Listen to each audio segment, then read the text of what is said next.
স্লোভাকিয়ার জলে গোল উৎসব করে 4 বারের বিশ্ব চ্যাম্পিয়ন জার্মানি জায়গা করে নিয়েছে বিশ্বকাপের মূল মঞ্চে।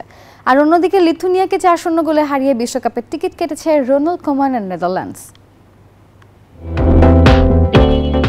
সুতোয় ঝুলছিল 4 বারের বিশ্ব চ্যাম্পিয়ন জার্মানির 2026 বিশ্বকাপে খেলার স্বপ্ন।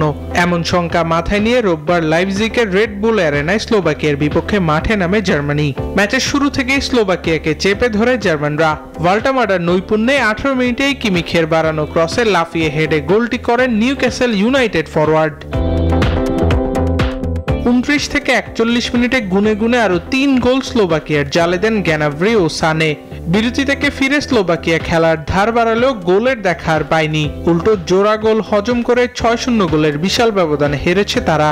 আর তাতেই এই গ্রুপ থেকে 6 ম্যাচে 15 পয়েন্ট নিয়ে শীর্ষে থেকে বিশ্বকাপ নিশ্চিত করল জার্মানি। 12 ম্যাচ নিয়ে প্লে অফ খেলবে স্লোভাকিয়া।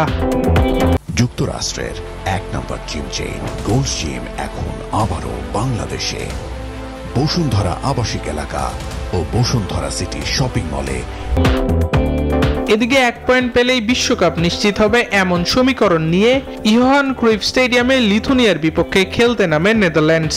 শুরু থেকেই লিথুনিয়ার উপর প্রভাব বিস্তার করে খেলতে থাকে ডাচরা। গোলের দেখা পেতেও বেশি সময় লাগেনি তাদের। 16 মিনিটেই প্রতিপক্ষের ভুলে বল জালে পাঠান রেইডার্স। দ্বিতীয়ার্ধে 4 মিনিটের মধ্যেই 3 গোল করে বড় জয়ের পথে এগিয়ে যায় নেদারল্যান্ডস। 58 মিনিটে স্পট কিক থেকে ব্যবধান দ্বিগুণ করেন গ্যাপকো।